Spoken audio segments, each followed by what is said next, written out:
I stand on the wraparound porch of the mountain home, keys heavy in my palm. The Colorado Rockies tower behind me, snow-capped peaks gleaming in the afternoon sun, despite it being mid-June. My heart beats a rapid rhythm against my ribs as I watch my parents climb the wooden steps. Mom's eyes widen, darting from the riverstone facade to the floor-to-ceiling windows, reflecting the mountain vista. Dad's weathered hand grips the cedar railing, his gaze sweeping across the 3 acres of pine-studded property. "Jessica, honey, why did you bring us here?" Mom asks, confusion creasing her forehead. I extend my hand, keys dangling from my fingers. "Because it's yours." The mountain breeze carries their gasps away. Mom's hand flies to her mouth, and Dad's eyes, those steady eyes that never wavered through all my childhood scrapes, fill with tears. We can't possibly." Dad stammers, but he's already reaching for the keys. "You can, and you will," I say, pressing the keys into his palm and closing his fingers around them. "After 35 years of putting everyone else first, it's time you had something just for you." Mom launches herself at me, arms wrapping tight around my shoulders, her tears dampening my neck. "Oh, Jessie, how could you possibly afford this?" From the corner of my eye, I catch Amanda and Lauren standing by the SUV, their expressions unreadable. Amanda's arms cross over her chest, while Lauren whispers something to her husband, Eric. Neither makes a move to join us on the porch. Later, as we sit in the great room unpacking the story, I explain about the years of 60-hour weeks, the promotions I chased relentlessly, the bonuses invested rather than spent. "Remember how you teased me about my boring condo when I could afford something flashier?" I smile at Dad. That was the point. Live beneath my means, save the difference. "But this should be your vacation home," Mom protests. "Not ours." I shake my head. "Daniel and I decided this together. We want you to have the retirement you deserve." I don't mention how I'd spent months scouring property listings, how my heart leapt when I found this place peaceful, private, perfect for parents who'd spent decades in a cramped suburban home, with too many mortgages and never enough savings. When evening falls, we gather on the deck.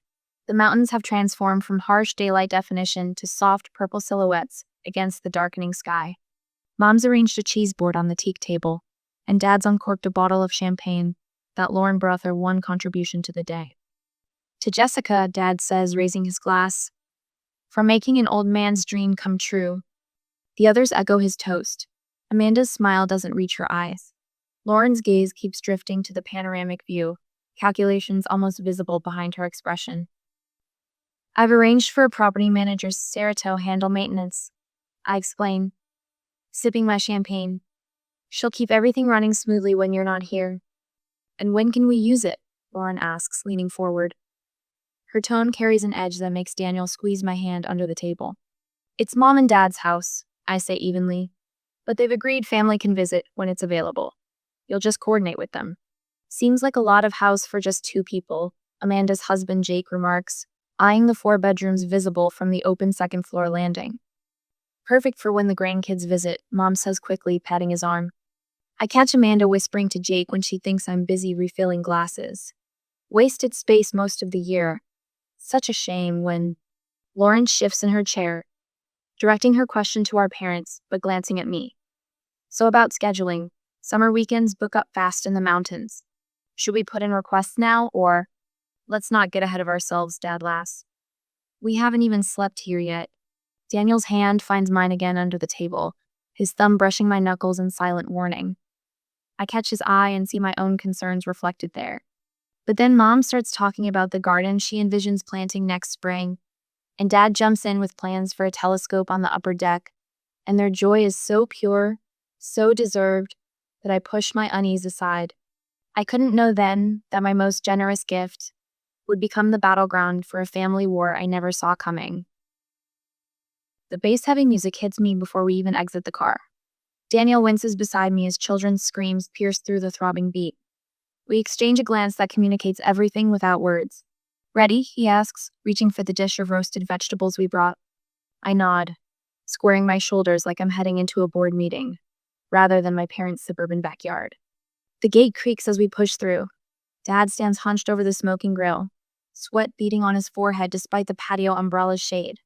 When he spots us, relief floods his weathered face. "Thank God," he mutters, embracing me with one arm while flipping burgers with the other. "Your mom's been running herself ragged." Sure enough, Mom darts between tables, collecting abandoned juice boxes and half-eaten hot dogs. Her smile strained as she tries to maintain order in what looks like barely controlled chaos. Jessica! Amanda's voice carries across the yard, unnaturally loud. She sprawls in a lounger, margarita glass tilted precariously in her manicured hand. Lauren sits beside her, oversized sunglasses hiding her eyes, but not the flush spreading across her chest. A pitcher between them is nearly empty. Their husbands occupy the corner of the patio, beer bottles scattered around them like fallen soldiers. Jake gestures wildly, face inches from Eric's, their argument about baseball statistics escalating with each swig. No one watches the 5 children racing around the pool, despite the no-running sign Dad installed last summer. You're here! Lauren lurches to her feet, sloshing her drink onto the concrete. She embraces me, alcohol fumes overwhelming her usual perfume. We've been day drinking since noon, don't judge. Wouldn't dream of it, I reply, disengaging myself to help Mom, who's struggling with a stack of plates. Let me, I say, setting down my phone on the table to take the plates from her trembling hands. A chorus of giggles draws my attention. 3 of my nieces and nephews crouch behind the snack table, whispering conspiratorially, eyes locked on me. 7-year-old Mason makes a pushing motion with his hands, and they nod in unison. Before I can react, they charge, arms outstretched toward my back, clearly intending to shove me into the pool. I sidestep instinctively, emotion as natural as breathing after years of corporate maneuvering. Their momentum carries them forward, little arms windmilling as they lose balance. 3 splashes follow in rapid succession. For one heartbeat, everything freezes. Then chaos erupts. 2 of the children thrash in the water, panic evident in their wide eyes. The third dog paddles awkwardly, coughing. Daniel and I move simultaneously, diving into the pool fully clothed. The cold water shocks my system as I grab Mason under his arms, lifting him toward the surface. Daniel does the same with Emma, while Zoe manages to reach the edge herself. What the hell did you do? Amanda staggers toward the pool, face contorted with rage. I push sopping hair from my eyes, still holding Mason. They tried to push me. You pushed my babies into the pool. Lauren shrieks, yanking Zoe from the water so roughly the child cries out. They could have drowned. That's not what happened, Daniel says calmly, handing Emma to her father. They actually tried to... Shut up! Jake steps toward Daniel, shoulders squared. You could have killed them! My parents hover at the edge of the confrontation, Mom wringing her hands, Dad attempting to interject. No, wait a minute, I saw what happened. Stay out of this, Dad, Amanda snaps, not even glancing his way. Eric joins Jake, their postures mirroring each other as they advance toward Daniel. You think you're better than us, don't you? With your fancy job and your fancy condo. The children, now wrapped in towels, sob dramatically, encouraged by their mother's hysteria. Daniel catches my eye, a silent question. I give the barest nod. We're leaving, I announce, voice level despite the adrenaline coursing through me. Water drips from my clothes, forming puddles on the concrete. No one tries to stop us as we gather our things. Dad follows us to the car, his face creased with distress. They've been under a lot of stress lately, he says, helping me with the car door. You know how it is with kids. I really look at him and see the excuses he's made for my sisters their entire lives. That doesn't excuse what just happened, Dad, I say gently but firmly. You were helping them and they turned it into something ugly. He has no response to that. The drive home is quiet, our wet clothes adhering uncomfortably to the leather seats. Daniel reaches over to squeeze my hand, his touch grounding me. At home, I peel off my damp clothing and wrap myself in a robe, only then remembering my abandoned phone. Daniel's rings with a notification, then another. Your sisters, he says, handing me his phone. The messages scroll like poison. Amanda, how dare you endanger my children and then just leave? Lauren, Mason is traumatized. He could have died because of you. 5 more notifications ping in rapid succession, each message more vitriolic than the last. The final text stops me cold. Amanda, after everything we've done for you and that house, this is how you repay us? I stare at the screen, pulse quickening. What does she mean, everything they've done for the house? Daniel's expression darkens. I don't know, but I think we should find out. My stomach twists with dread, a premonition forming that whatever awaits me will forever change how I see my family. Amanda's final text burns in my mind. After everything we've done for you and that house. I sit at my desk, the blue light of my laptop illuminating my face in the darkness of our home office. Daniel sleeps down the hall, but rest eludes me. My sister's words echo, a puzzle piece that doesn't fit the narrative I've understood until now. What could they possibly have done for a house that belongs to our parents? A house I purchased? My fingers hover over the keyboard before typing the address into Google. The search results populate, and my breath catches. The third result isn't a property record or a map location. It's a vacation rental listing.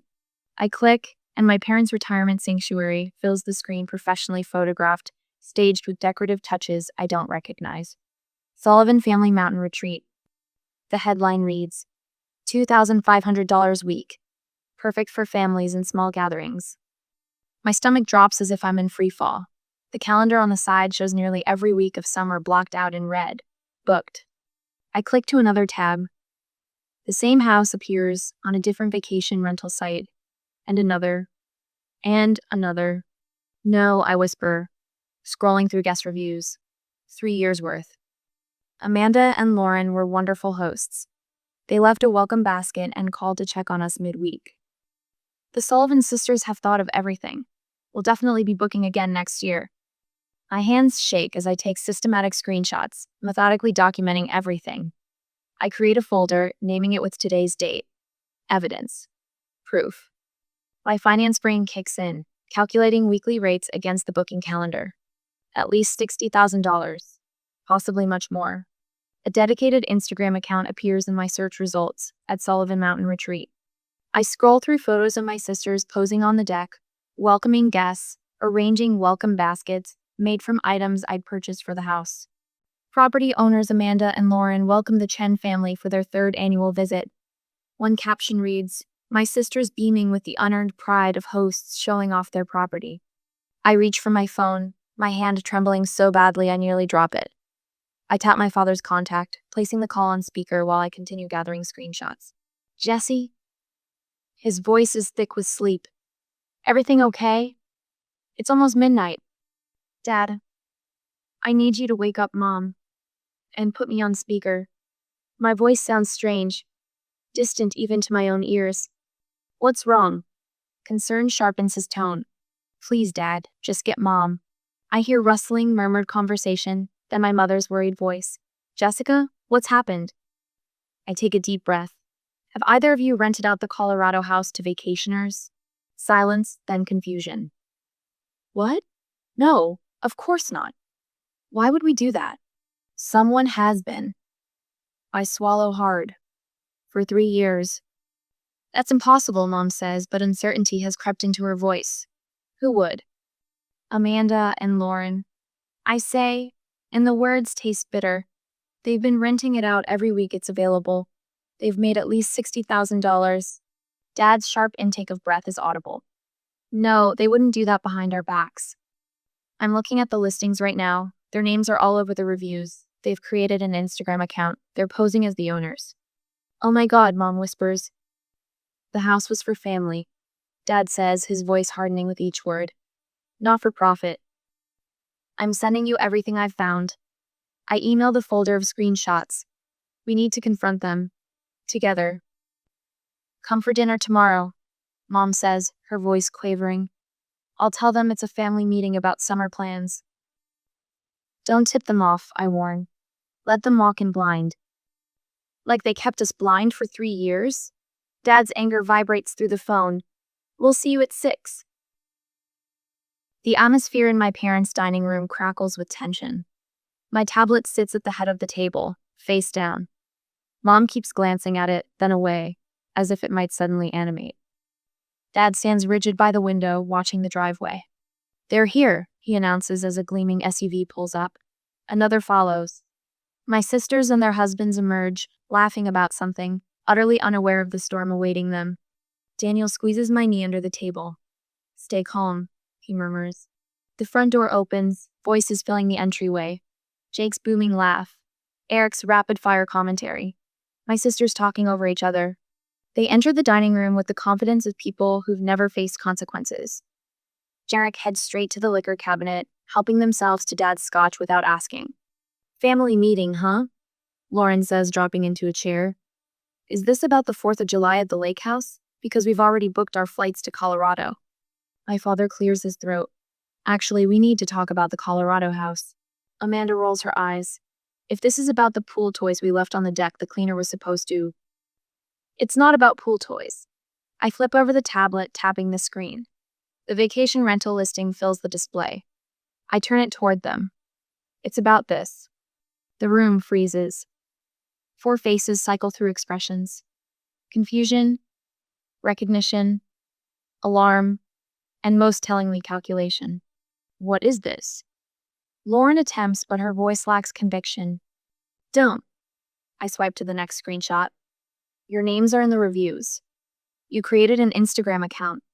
You've been renting out mom and dad's house for 3 years. You've been what? Mom's voice breaks. This is some kind of misunderstanding. Amanda begins, but Jake cuts her off. Look, you don't even use it, he says, glass in hand, scotch sloshing dangerously. We're just being efficient with a family asset.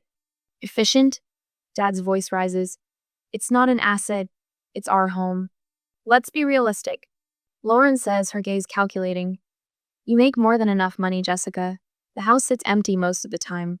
You simply found a way to make it useful. How could you do this behind our backs? Mom asks, and the raw hurt in her voice slices through the room. Instead of contrition, Amanda straightens, defiance hardening her features. We've been managing it beautifully. The guests love us. You should be thanking us for maintaining the place, Lauren adds, crossing her arms. Do you know how much work it takes to clean between guests?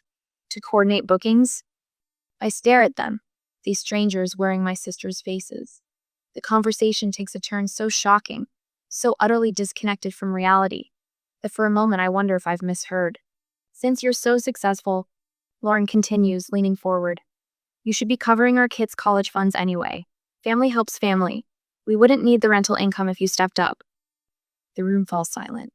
I stand slowly, my chair scraping against the hardwood floor. When I speak, my voice is quiet but edged with steel. You've been stealing from me for 3 years. Amanda waves dismissively. Don't be so dramatic. We're family. The word family twists in my chest, a knife turning. I look at these people, my blood, and see only entitlement staring back. Not anymore. I gather my tablet, my movements precise, controlled. You have 24 hours to remove your belongings from the property. After that, anything left will be discarded. You can't do that. Eric slams his glass down. She can, my father says, moving to stand beside me. His hand finds my shoulder, warm and solid. And we support her. You've crossed a line that can't be uncrossed. Lauren's face contorts with fury. This is about money? After everything we've sacrificed to? This was never about money. I cut her off. This was about trust, about respect, things you clearly don't understand. As I walk out with Daniel and my parents, I feel something shift irrevocably. The family I thought I had disintegrates behind me, replaced by the stark reality of who they truly aliened, who I must become to protect what's mine. What I don't yet know is how far they'll go to keep their secret cash flowed, the dangerous lengths I'll have to match to end this war they've started. I need a full security overhaul. My voice is steady as I pace across my home office, phone pressed to my ear. Electronic locks, motion sensors, cameras especially at the gate and storage barn. On my laptop screen, the website for Sierra Mountain Security displays their 5-star rating. The company came highly recommended by a colleague who owns property in the same Colorado County. That's quite an extensive system for a vacation home, the security consultant says. Are we talking about deterring bears or something else? Something else. I pull up the screenshots of the rental listings, a sick feeling churning in my stomach. Timeline? We can have a team out tomorrow. Full installation within 48 hours. Behind me, Daniel leans against the doorframe, concern etched across his face. Is all of this really necessary, Jess? I lower the phone against my shoulder. You don't know my sister's husbands like I do. The memory of Jake's red-faced rage at the pool flashes through my mind. Trust me. It's necessary. 3 days later, I sit across from Sarah at a local coffee shop in Breckenridge. Her weathered hands wrap around her mug as she reviews the property management agreement I've drafted. I've handled vacation rentals for 15 years, she says, tucking a strand of silver-streaked hair behind her ear. Family disputes over properties are common, but this is next level. I wish I was overreacting. I slide the keys across the table, the last physical keys that will exist for the property after today's security installation.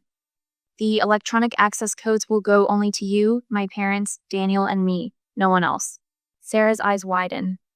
Not even your sisters? Especially not my sisters. My voice doesn't waver. If anyone else attempts to access the property, you're authorized to call the police immediately. She nods, a new seriousness in her expression. I understand, and I'll document everything. That's why I hired you. Back at my condo that evening, I sit on the edge of our bed, phone in hand. The security company confirmed installation is complete. All systems active. My finger hovers over the send button for several seconds before I finally tap it. The group text goes to Amanda, Lauren, Jake, and Eric. The Colorado property has new security measures installed. Access is restricted to authorized persons only. Any unauthorized entry will be considered trespassing and reported to police. Within 30 seconds, my phone rings. Amanda.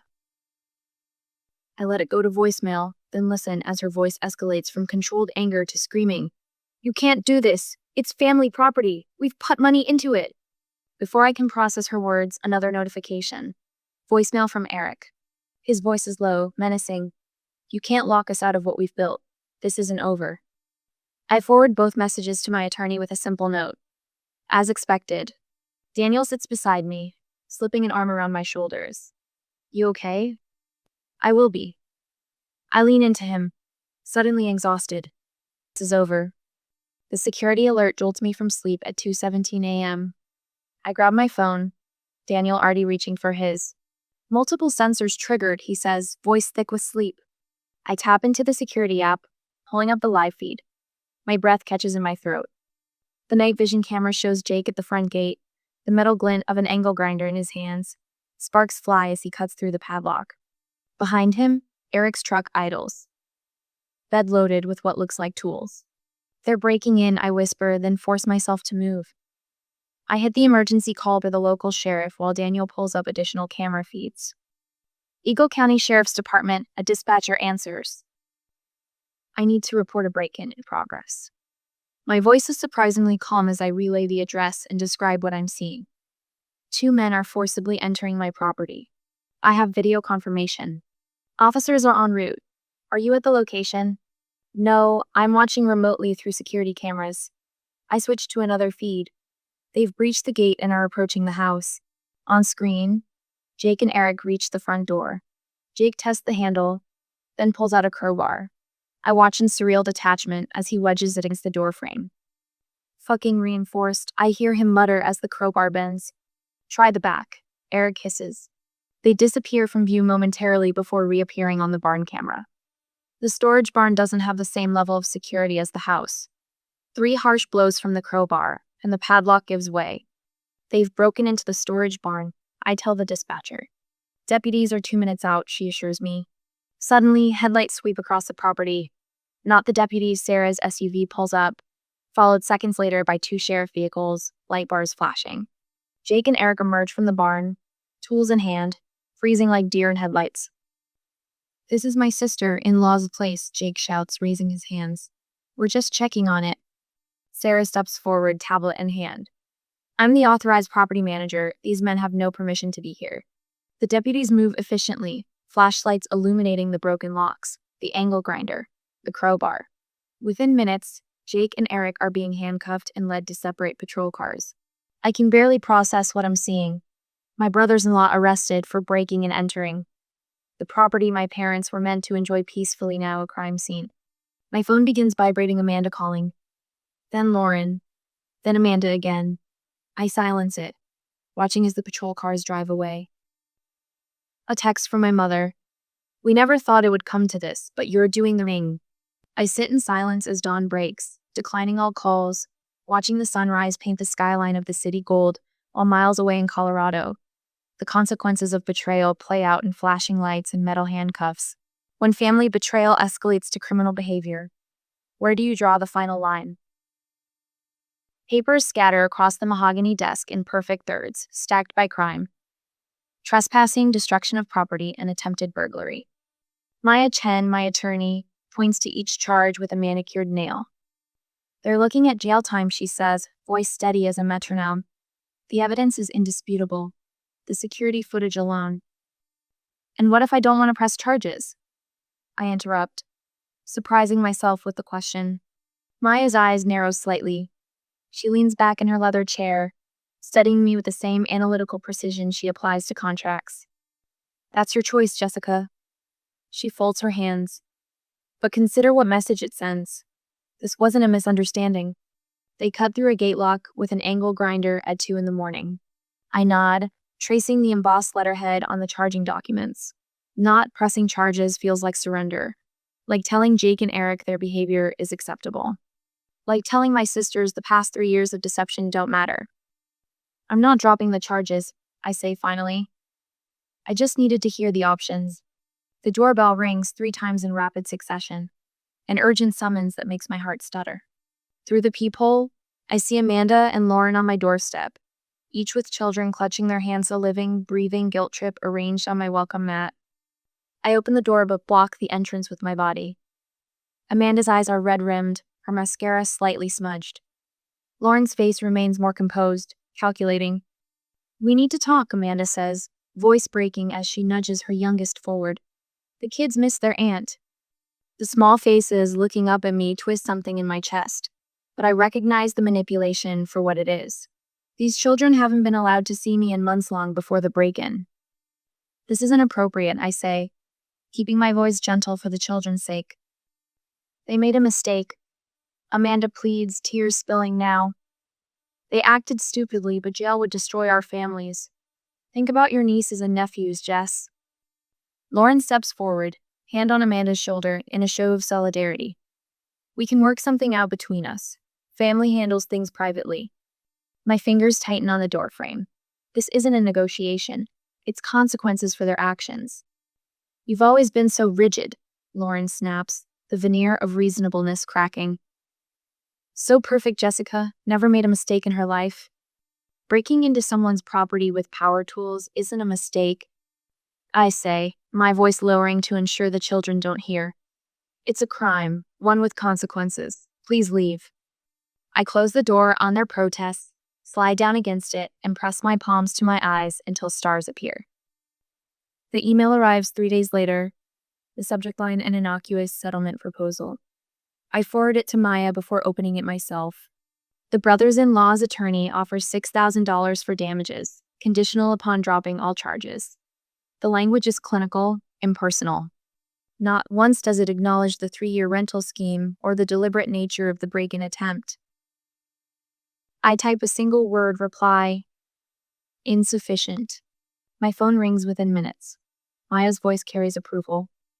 They're testing how little you'll accept, she says. Stand firm. This isn't just about the property damage. It never was. I agree, staring at the pathetic offer. $6,000 for 3 years of lies, for the violation of my parents' trust, for the destruction of what family meant to me. Mom's voice comes through the phone strained and thin, like she's been crying. Everyone was here yesterday, she says. Amanda's oldest made his confirmation. We missed you. The unspoken accusation hangs in the air. I wasn't invited. I'm never invited now. Everyone's saying you're tearing the family apart over money, she continues, the words tumbling out in a rush. Lauren says you're being vindictive because they found a way to make the house useful when it was sitting empty. I press my fingertips to my temple, where a headache builds. This was never about money. It's about respect and trust. I know, honey, she sighs. I just wish. Dad's voice cuts in, deeper and steadier. We support you, honey. Do what you need to do. We've let them walk all over this family for too long. The simplicity of his support loosens something tight in my chest. The conference room feels too warm despite the air conditioning. Jake and Eric sit across the table, shoulders hunched, eyes fixed on the wood grain. They haven't looked at me once since entering. Their attorney, a silver-haired man with a practiced smile, slides a document across the table. My clients are prepared to offer $8,200 for all damages, plus your legal fees, he says smoothly. Additionally, they'll sign a no-contact agreement. We believe this is more than fair compensation for a regrettable family misunderstanding. I study their faces. Jake's jaw muscle twitches. Eric's hands tremble slightly. They expected to buy their way out of this, to pay me off and return to their lives unchanged. I accept these terms, I say quietly, watching relief flood their expressions, but with one addition. I slide a document of my own across the table. Maya drafted it yesterday, written acknowledgement of the rental scheme and formal apology to my parents. Jake and Eric exchange panicked looks. The apology would confirm everything, would require them to admit in writing what they've done. This is unnecessary, their attorney begins, but I interrupt. It's my only condition, I say, voice steady. Without it, we proceed to court. 10 minutes of whispered consultation follows. Jake's face flushes red. Eric's pales to ash. But eventually they pick up their pens. As they sign, hands slightly shaking, I lean forward. This isn't about money, I tell them, meeting their eyes at last. It's about truth. The restaurant is neutral territory, halfway between my condo and my parents' house. Mom and Dad arrive together, looking older than they did 6 months ago. I slide the brothers in. Law's signed confession across the table. Dad reads it first, his weathered hand trembling with suppressed anger. He passes it to Mom, whose tears fall silently onto the linen tablecloth. $60,000, she whispers. Behind our backs, using our name with strangers in our home. I'm sorry, I say, though it's not my apology to make. You have nothing to be sorry for, Dad says firmly. I take a deep breath. This is the hardest part. I can't do this anymore, I tell them. I'm cutting ties with Amanda and Lauren completely. Mom begins to protest, but I shake my head. I'll always be your daughter, but I can no longer be their sister. Not after this. Dad reaches across the table and covers my hand with his. Family is earned, he says simply, and they haven't earned you. Outside, snow begins to fall, covering the city in hushed white. Inside, something breaks and heals simultaneously.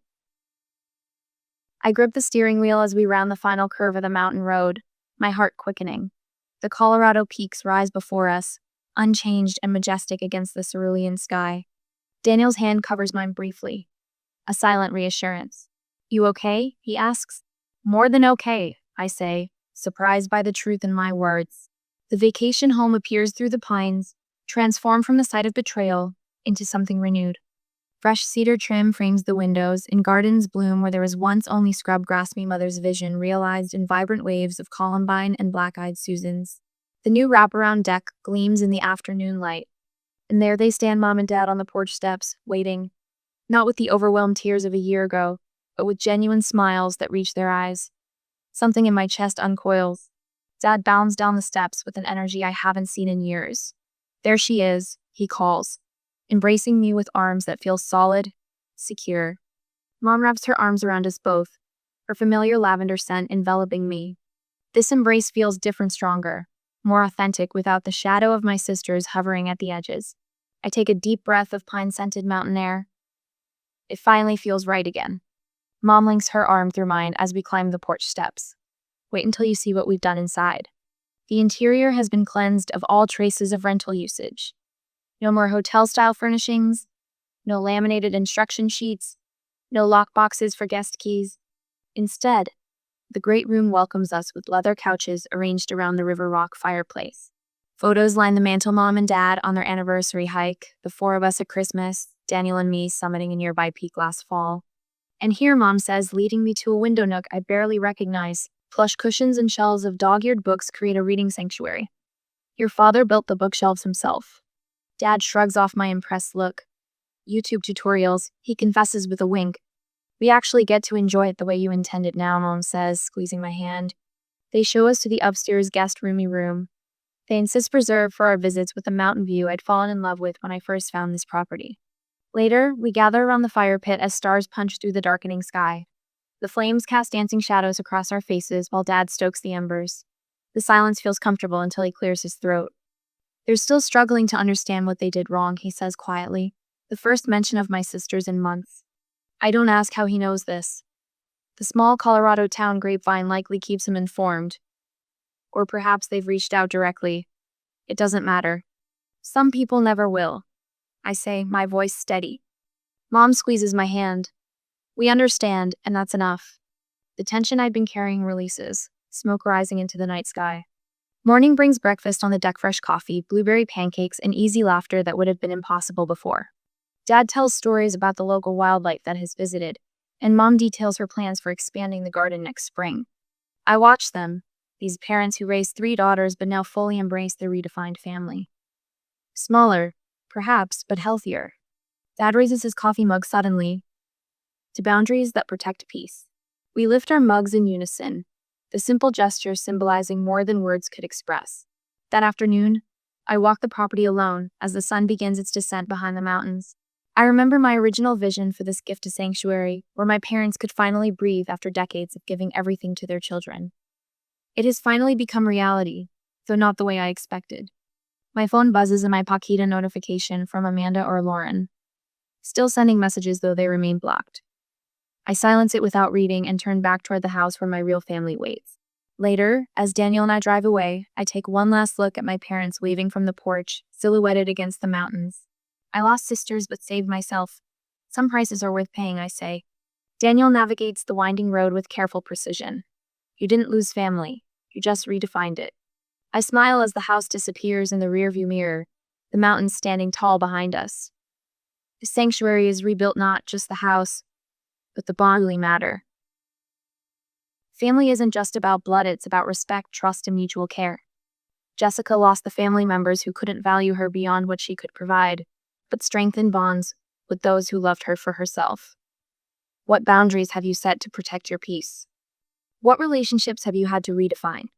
Share your experiences in the comments below. Don't forget to like, subscribe, and hit that notification bell for more real-life stories of courage and boundaries.